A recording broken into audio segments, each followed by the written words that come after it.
우리가 살아가면서 가장 소중한 게 뭐죠? 누굴까요?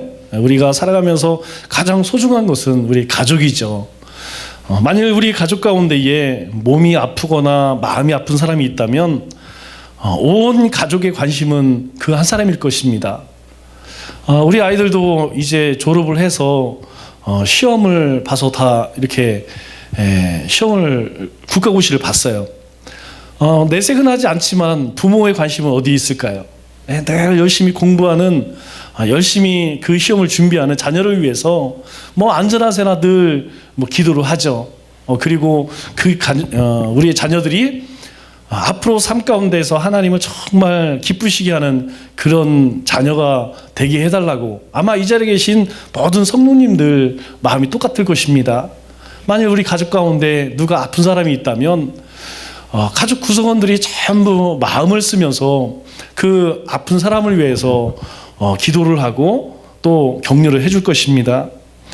하나님은 어떠실까요? 하나님도 마찬가지라는 것이죠. 하나님께서도 하나님의 관심은 어디 있느냐? 하나님의 자녀에게 있다는 것이죠. 그래서 로마서 8장 35절에 우리에게 이렇게 말씀하세요. 누가 우리를 그리스도의 사랑에서 끊으리요? 그리스도의 사랑에서 끊을 수 있는 것이 있느냐? 없다는 것이죠. 환난이나 공고나 박해나 기근이나 적신이나, 이 적신이란 말이 무엇이냐면 벌거벗었다는 말이죠. 위험이나 칼이랴. 이러한 것들이 우리 가운데 우리의 삶을, 하나님의 백성들의 삶을 위협한다 할지라도 결코 하나님의 사랑에서 끊을 수 없다는 것이에요. 그래서 38절에는 이렇게 이야기합니다. 우리를 우리 주 예수 그리스도 예수 안에 있는 하나님의 사랑에서 끊을 수 없다, 그렇게 이야기해요. 끊을 수 없다. 그 어떤 것도 하나님의 사랑에서 끊을 수 없다, 그렇게 이야기하죠.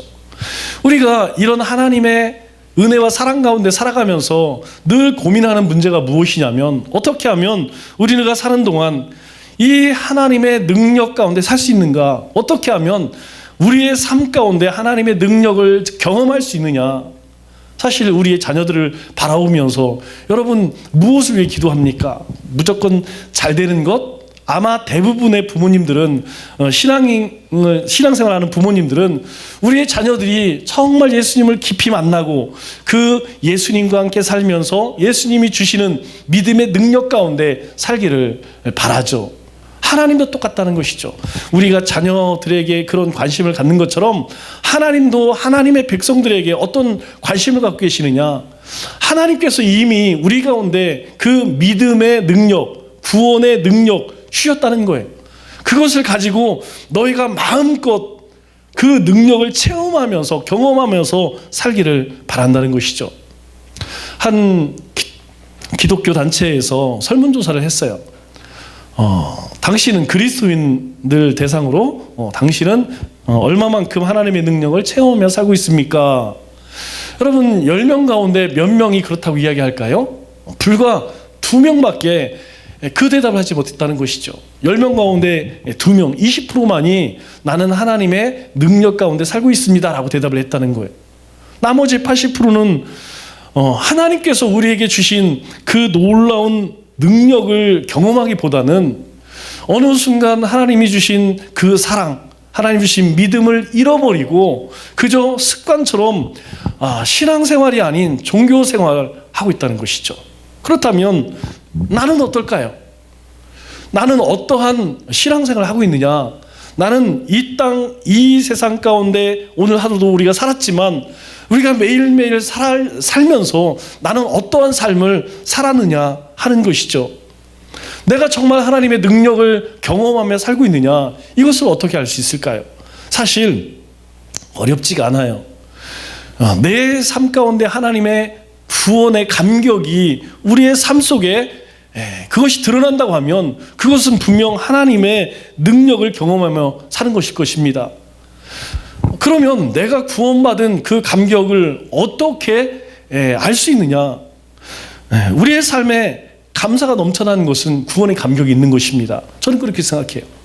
여러분 요즘 이 시대에 무엇이 감사한 게 있을까요? 우리가 세상을 바라보고 여러 가지 보면 감사할 것이 없어요. 그러나 그것을 떠나서 하나님 한 분만 생각하면, 하나님이 나에게 행하신 일만 우리가 생각하면 찬양하지 않을 수가 없다는 것이죠. 감사하지 않을 수 없다는 것이죠. 이게 내가 구원받은 그 감격 가운데 살고 있다는 증거라는 것입니다. 그때에 우리의 삶에 하나님의 능력이 나타나는 것이라는 것이죠. 여러분, 우리가 지금 방금 전에 찬양했지만, 여러분, 찬양을 억지로나 단순히 음악이 좋아서 찬양하는 것이 아니라 내가 전 인격적으로 찬양을 통해서 하나님을 경험한다면, 그 찬양 속에서 하나님이 임재하심을 경험한다면 그건 분명히 구원의 감격 가운데 사는 것이라는 것이죠. 이것이 우리의 삶 가운데에, 우리가 가정에서든 또 교회에서든 아니면 삶의 터전에서든 우리 가운데 그것이 터져 나온다면 그것은 분명 하나님의 능력 가운데 살고 있다는 증거예요. 사도 바울이 이미 앞서서 우리에게 이야기하는 것이 그것이었습니다. 1장 가운데에서 우리에게 가장 먼저 이야기하는 것이 무엇이냐면, 자, 우리가 하나님을 찬양하자, 그렇게 이야기합니다. 그러면 하나님을 찬양해야 할 이유가 있어야 하나님을 찬양할 거 아니에요. 그런데 사도 바울이 우리가 하나님을 찬양해야 할 이유에 대해서 가장 먼저 들은 것이 무엇이냐면, 창세전에 하나님이 우리를 하나님의 자녀로 삼으셨다는 거예요. 세상을 만드시기 이전에 하나님께서 우리를 택하셔서 하나님의 자녀 되게 하셨다는 것이죠. 오늘 이 저녁 우리가 함께 하나님을 찬양하고 말씀을 듣는 것은요, 우리가 하나님의 자녀가 되었기 때문이에요. 우리가 하나님의 자녀이기 때문에 예배를 드리는 것이지, 그것이 아니라면 이 저녁에 왜 여기 왔겠습니까? 하나님께서요, 우리를 택하셨을 뿐만 아니라 우리 가운데에 해결할 수 없는 죄의 문제를 해결해 주셨다는 거예요. 우리는 그것을 구속이라고 이야기를 하죠. 하나님께서 우리를 구속하셨다는 거예요. 그 구속하셨다는 증거가 무엇이냐? 우리 가운데 성령님을 보내주셔서 우리로 성령으로 인치셨다는 것이죠. 성령이 인쳤다는 이야기는 무슨 말이냐면, 너는 내 것이야. 너는 내 것이야, 내 것. 여러분, 우리가 자기 것을 표시할 때에 도장을 찍죠?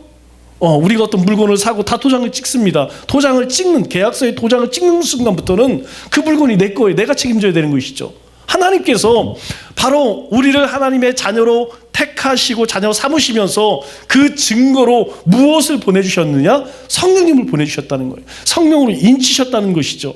그래서 그 성령이 우리 심령 가운데 내주해 계심으로 우리를, 그 성령님을 보증금으로 삼으셨다는 거예요.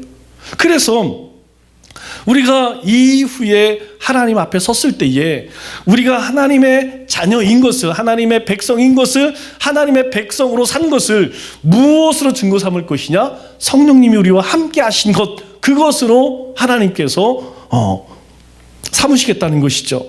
그래서 사도 바울은 이 모든 하나님의 복을 받고 우리가 어찌 하나님을 찬양하지 않을 수 있겠느냐? 우리가 이런 복을 받았는데 우리가 어떻게 하나님을 찬양하지 않을 수 있겠느냐 하는 것이죠. 여러분, 우리는 무엇을 바라봅니까? 우리는 눈앞에 있는 것을 바라봐요. 여러분, 오늘 하루를 한번 생각해 보세요. 오늘 하루를 돌아보면서 우리가 우리의 살아가는 세상 것만 바라보면 찬양할 것이 없어요. 감사할 것이 없습니다. 온통 불평하고 원망할 것밖에 없다는 거예요. 그러나 그 모든 것들 뒤에 하나님이 나에게 행하신 이 택하심과 자녀 삼으심과 성령의 인치심을 바라본다면 우리는 하나님을 노래할 수밖에 없다는 것이죠. 그래서 우리에게 이렇게 기도하라고 말씀해요. 어떻게 기도하라고 하냐면, 하나님, 우리 가운데 지혜와 계시형을 주셔서 하나님을 더 깊이 알기를 원합니다. 이렇게 기도하라는 거예요. 사도 바울이 우리에게 권면하는 것입니다. 하나님이 우리에게 그렇게 하셨기 때문에 너희가 하나님을 향해서 어떻게 간구할 것이냐? 하나님을 더 깊이 알기 위해서 하나님, 나에게 지혜와 계시의 영을 보내주옵소서. 그렇게 간구하라는 거예요. 여러분, 여기서 안다는 것은 굉장히 중요한 단어라고 이야기했죠? 이것은 지식적인 그런 의미가 아니에요. 관계적인 의미입니다.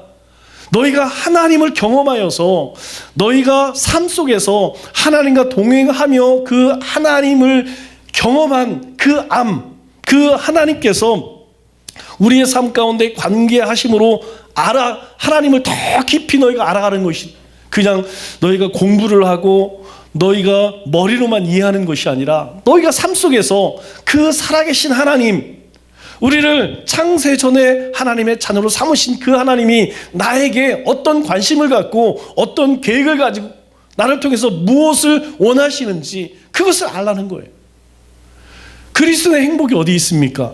여러분, 세상 사람들처럼 출세하고 성공하고 많이 소유하는 것이 그리스도의 행복인가요? 성경은 그것을 이야기하지 않아요. 성경은 우리가 하나님을 더 깊이 알면 알수록 우리를 통하여서 하나님께서 행하실 일들을 위해 우리에게 그걸 주시겠다는 거예요. 내가 하나님 앞에서 하나님의 나라와 그 의를 위해 살아갈 때 하나님께서는 그것에 필요한 것을 더하시겠다고 말씀합니다.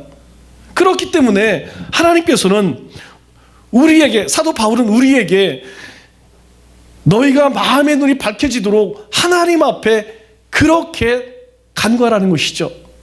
너희 눈이 열려져서 하나님이 너희를 부르신 그 부르심의 소망이 무엇인지, 그리고 하나님께서 우리에게 주신 기업의 영광의 풍성함이 무엇인지 그것을 알기 위해서 너희가 하나님 앞에 이 마음의 눈, 우리의 심령의 눈이 열려지도록 하나님께 구하라는 것입니다.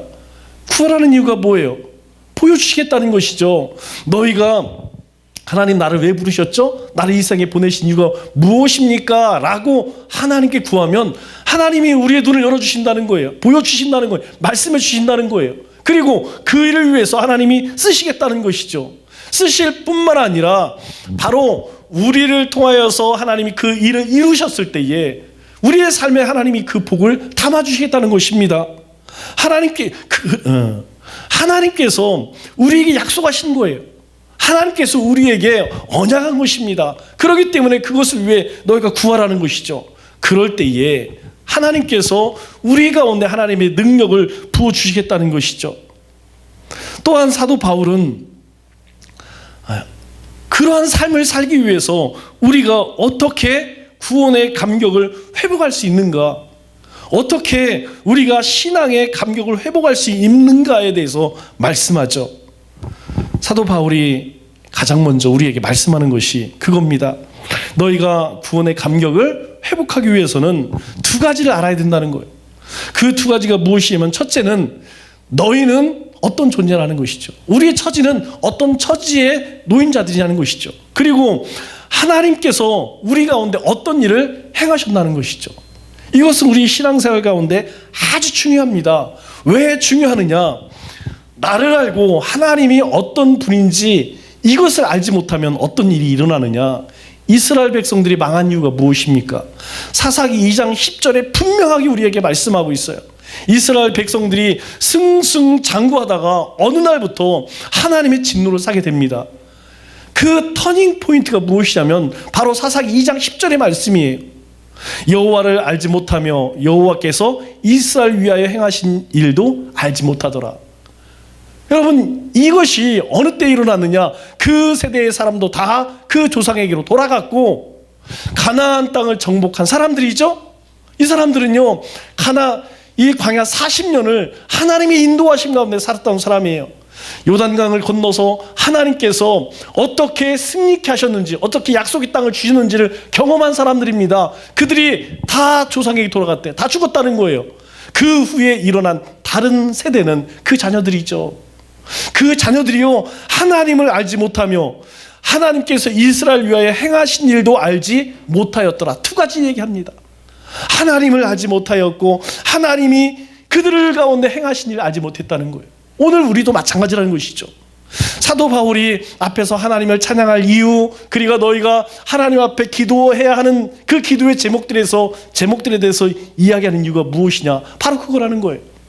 너희가 하나님 앞에 하나님의 능력을 잊기 위해서는 먼저는 너희가 어떤 존재라는 것을 분명히 알아야 된다는 것이죠. 그리고 우리가 어떤 존재라는 것을 너희가 깨달았다면 우리 가운데 하나님이 어떤 일을 행하셨느냐, 그것을 분명히 알아야 한다는 것이죠. 구원받기 전 여러분, 우리의 상태는 어떻습니까?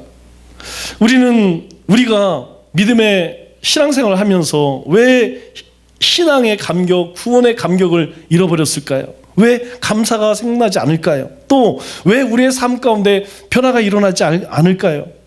그것은 사실 구원받기 이전에 하나님께서 나에게 베푸신 그 구원의 은혜를 우리가 깨닫지 못하였기 때문이다라고 사도 바울이 이야기하는 거예요. 우리 속담에 그런 말이 있죠. 개구리 올챙이적 생각 못한다. 이 의미가 무엇이냐면 이제 자기 지위가 어느 정도 높아지니까 예전에 자기가 미천했을 때에 그때를 생각하지 못하는 거예요. 이전에 내가 어떤 존재였는지를 깨닫지 못할 때 우리가 이런 말 쓰죠. 사도 바울이 우리에게 이야기하는 것이 그것입니다. 왜 너희가 구원의 감격을 잃어버렸어? 왜 감사를 잊어버렸어? 너희가 오랫동안 신앙생활을 하는데 왜 너희의 삶 가운데는 아무런 변화도 아무런 하나님의 능력도 나타나지 않지? 그렇다면 올챙이적을 한번 생각해 보라는 것입니다. 그래서 사도 바울은 우리가 구원받기 이전에 우리가 처했던 그 절망적인 상황을 우리에게 보여주고 있는 것이죠. 감사하는 삶을 살기 위해서 가장 먼저 해야 할 일이 무엇이냐? 그거라는 거예요. 우리가 돌아봐야 한다는 거예요. 이전에 우리가 하나님을 전 인격적으로 만나기 이전에 나의 모습이 어떠했느냐? 그것을 우리가 깨닫지 못하면 우리는 이스라엘 백성들이 하나님의 심판을 받았던 것처럼, 여러분, 이스라엘 백성들이 하나님의 심판을 받은 이유가 무엇입니까?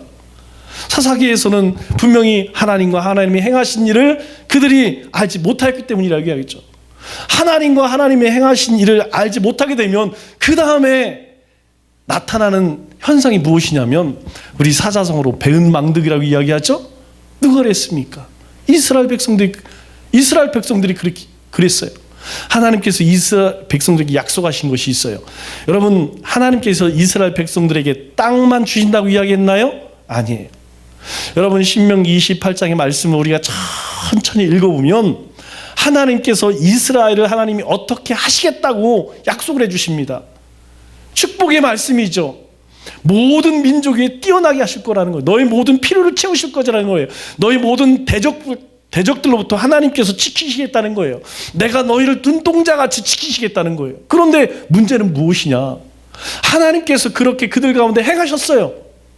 우리의 삶 가운데도 하나님이 그렇게 행하셨어요. 문제는 무엇이냐? 그 하나님의 은혜를 이스라엘 백성들이 잊었다니까요. 기억치 않았다는 거예요. 우리가 그런 말이 있더라고요. 이 배은망덕이라는 말을 치니까 연관 검색어로 어떤 말이 나오냐면 개도 주인을 안다, 이런 말이 나와요. 제가 이 말을 보면서 되게 웃었어요.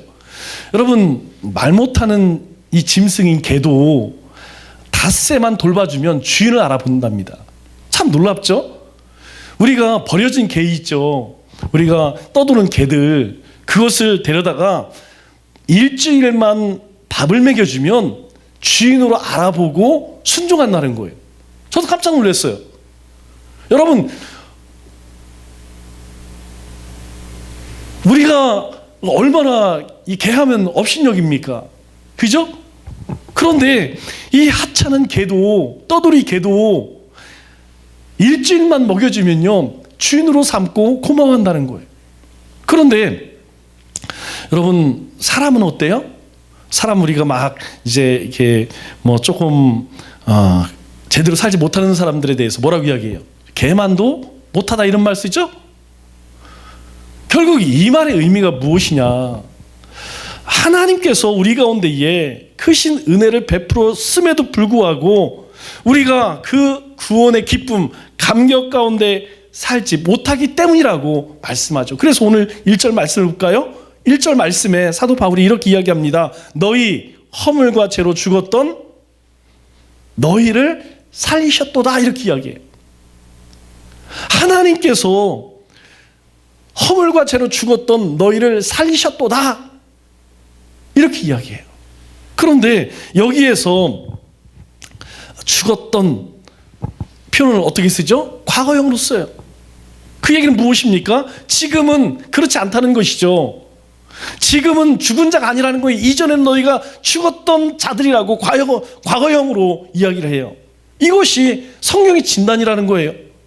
예수님을 믿지 않는 사람들, 구원받기 전의 사람들, 이들은 다 죽은 사람이라는 것이죠. 살아있지만 살아있는 게 아니라는 거예요. 산송장이라는 것입니다. 교회 밖에 믿지 않는 사람들 가운데에 여러분 얼마나 아름다운 사람 많습니까? 얼마나 똑똑한 사람 많아요. 그리고 얼마나 착한 사람 많아요. 능력 있는 사람들 많습니다. 정말 뛰어난 사람들 많다니까요.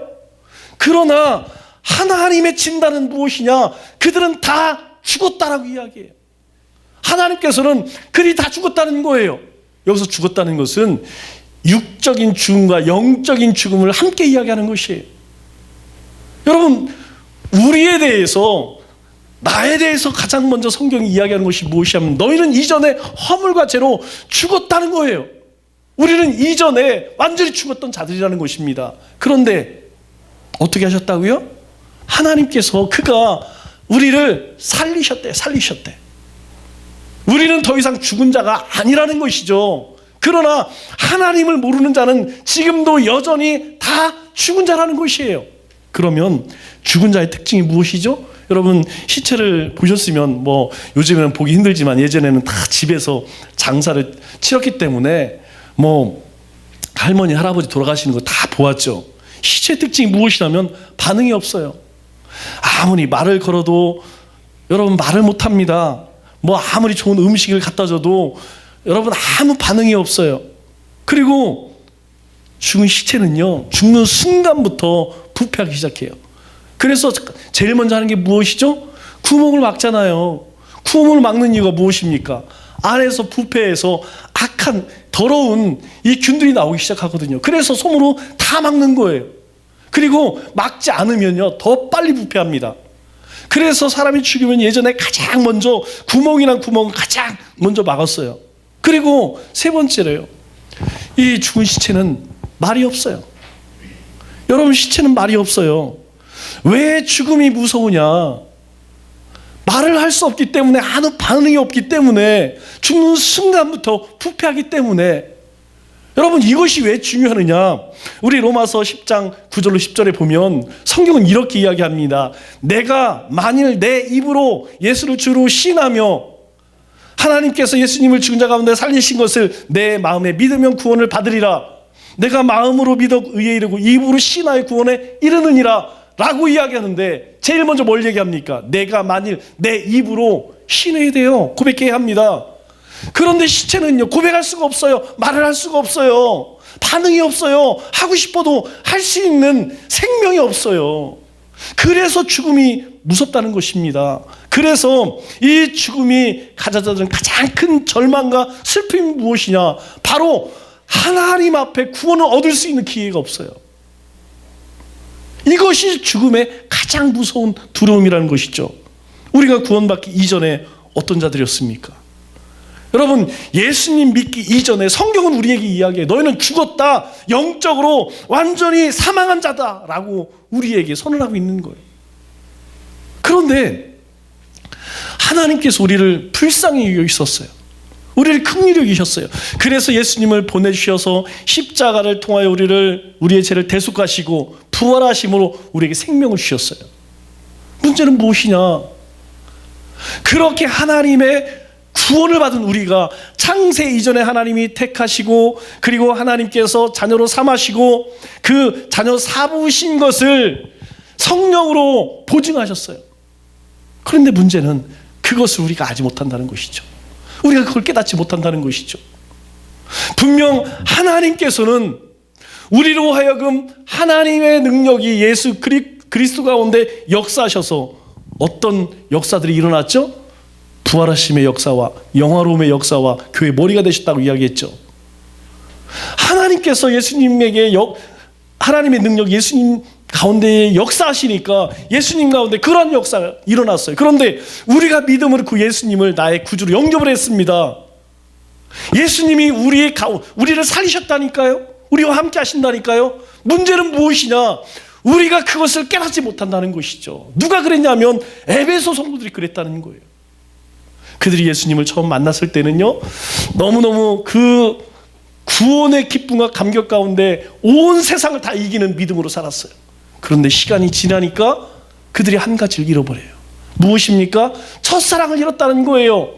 하나님께서 만세전에 택하시고 예수 그리스도를 보내셔서 친히 십자가에 살을 찢으시고 피를 흘리심으로 말미암아 구원하셨는데 시간이 지나니까 그것을 점점점 잃어버리기 시작하는 거예요. 그래서 오늘 사도 바울이 에베소 성도들에게 이야기하는 것이 그겁니다. 너희가 허물로 죄로 죽었었다. 그러나 하나님께서 너희를 살리셨다. 오늘 우리에게 하시는 말씀입니다. 우리 가운데 왜 복음의 능력이 나타나지 않느냐? 왜 믿음의 능력 가운데 살지 못하느냐? 이유는 한 가지라는 것이에요. 너희가 이전에 죽었던 자들인데 너희가 그것을 기억지 못한다는 것이죠. 하나님의 은혜로 예수 그리스도의 십자가로 너희를 살리셨음에도 불구하고 너희는 그것을 까맣게 잊어버렸다는 것이죠.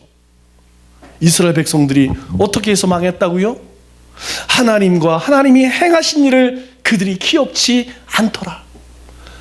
하나님을 잊어버리고 하나님이 그들 가운데 행하신 일을 잃어버리는 순간부터 그들은 우상을 섬겼어요. 바알과 아세라를 쫓아갔습니다. 오늘 우리 가운데 하나님이 말씀하시는 거예요. 사도 바울을 통해서 말씀하시는 거예요. 너희가 하나님께서 너에게 베푸신 그 은혜를 너희가 기억하지 아니하면 너희가 무엇을 쫓아가? 여러분, 만문신을 쫓아간다는 것이에요. 당시에 바알과 아세라를, 그 풍요의 신, 축복의 신을 이스라엘 백성들이 따른 것처럼 이 시대에도 하나님이 우리 가운데 행하신 일을 기억지 않으면 너희도 그 길을 가게 될 것이라고 말씀하시는 거예요. 말씀을 맺겠습니다. 하나님께서는 오늘 우리와 함께 하세요. 그래서 하나님께서 예수 그리스도 가운데 행하신 것처럼 우리 가운데 부활의 능력을, 우리를 영화롭게 하셨고 존귀하게 하셨고 그리고 만왕의 왕이 되어주셨어요. 우리는 그분을 아버지라고 부릅니다. 우리는 그분을 하나님이라고 불러요. 너희가 부르짖으면 내가 응답하시라고 말씀하셨어요. 여러분, 우리가 세상의 것을 소망으로 삼는 것이 아니고 오직 예수 그리스도의 그 이름으로 기뻐하고 그 이름으로 소망을 삼을 때 우리의 삶 가운데 하나님의 은혜와 사랑이 드러나고 그리고 온 세상 가운데 주님의 이름이 친구되는 것이, 남은 3일 우리의 삶 가운데 하나님이 베푸시는 은혜를 다시 한번 기억하고 회복하여서 하나님의 능력 가운데 살아가는 우리 믿음의 권속들 되시기를 주님의 이름으로 축원합니다.